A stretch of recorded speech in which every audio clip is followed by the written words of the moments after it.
வணக்கம். இது வந்துட்டு ஒரு ஒரு விஷயம் வந்துட்டு ஷேர் பண்ணுறேன். அது என்னன்னா, நம்ம இப்போ பல பெண்கள் செய்யக்கூடிய தவறு ஒன்று இருக்குது. என்ன ஒரு தவறு ஒன்று இருக்குது. அது வந்து என்னென்னா, நம்ம வந்து தெரியாமல் செய்கிறோம். ஓகேங்களா? இது நான் வந்துட்டு எப்படி வந்து தெரியாமல் நம்ம செய்கிறோம் அப்படின்னு நான் வந்து சொல்கிறேன்னா, ஏன்னா நான் வந்து சின்ன வயசுலேருந்து நான் வந்து சாமி கும்பிட்றதுனாலையும் அந்த ஆன்மீக பாதையில் நான் போகிறதுனாலையும் எனக்கு எப்படி செயல்படணும் அப்படிங்கிறது எனக்கு தெரியும். ஏன்னா நான் அந்த நிறைய அந்த ஸ்டோரிஸ் போய் கேட்பேன், அந்த ஸ்பீச் போய் கேட்பேன். அப்போது வந்து போடுவாங்கள்ல, ட்ராமாஸ் எல்லாம் போடுவாங்க, அதே மாதிரி உட்காந்து பேசுவாங்க கோயிலில். இதெல்லாம் நான் போய் கேட்பேன். அவங்க வந்து அவங்க எதை பேசுவாங்க? அவங்க நம்ம பழைய நுணுக்கள் இருக்கக்கூடிய கருத்துக்களை நமக்கு புரிய மாதிரி சொல்லுவாங்க இல்லைங்களா? ஏன் அவங்க வந்து அதெல்லாம் செய்தாங்க அப்படின்னா, நமக்கு நம்ம எப்படி இருக்கணும் அப்படிங்கிறது நமக்கு தெரியணும். தெரிஞ்சாதான் நம்ம அதை வந்துட்டு இதுதான் சரி அப்படின்ட்டு நம்ம மனது நம்பினாதான் அதை நம்ம வந்துட்டு ஒரு ஒரு உறுதியாக நம்ம அதில் நின்று நம்ம வந்து செயல்படுவோம். சரிங்களா? அது மாதிரி எனக்கு தெரிந்த விஷயங்கள் பார்த்திங்கன்னா, ஒரு மனைவி அப்படிங்கிறவங்க வந்து பார்த்திங்கன்னா, அந்த பிள்ளைங்களை வந்துட்டு அப்பா அம்மா வந்துட்டு பாசமாக இருக்க மாதிரி தான் வந்து வளர்க்கணும். அதுதான் பார்த்திங்கன்னா அந்த மனைவியுடைய டியூட்டி. சரிங்களா?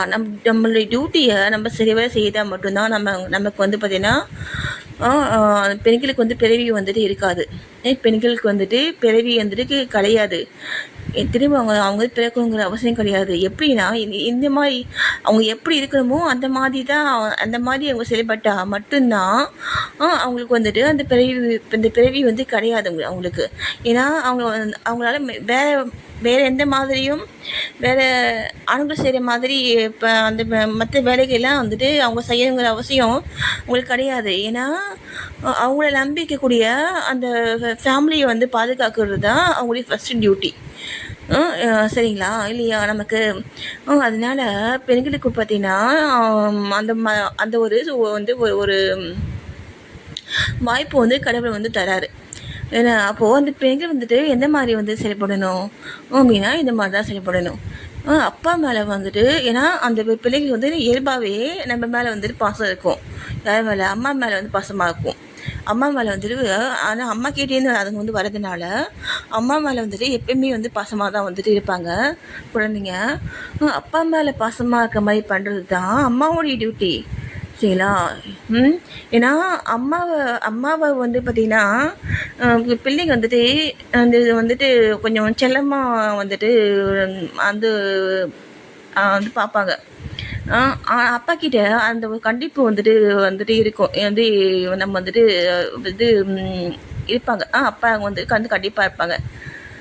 அந்த மாதிரி நம்ம பிள்ளைகளை வந்து பயமுறுத்தினா தான் அந்த பிள்ளைங்க வந்துட்டு ஒரு கட்டுப்பாடாக நமக்கு நம்ம சொல்கிற வகையில் அந்த குழந்தைங்க வந்துட்டு வருவாங்க இல்லைங்களா? அதனால தான் அந்த அம்மா வந்துட்டு அப்பா அப்பா அப்பா அப்படின்ட்டு அப்பாவை வந்துட்டு வந்து ஒரு முன்னிலைப்படுத்தி செயல்பட்டது. சரிங்களா? அந்த பழங்காலத்துலேருந்து ஏன் வந்துட்டு பெண்கள் வந்துட்டு இந்த மாதிரி செயல்பட்டாங்க அப்படின்னா, அதுக்கு காரணமே வந்துட்டு அதுதான். சரிங்களா? அந்த மாதிரி தான் நம்ம செயல்படணும். சரிங்களா? நன்றி.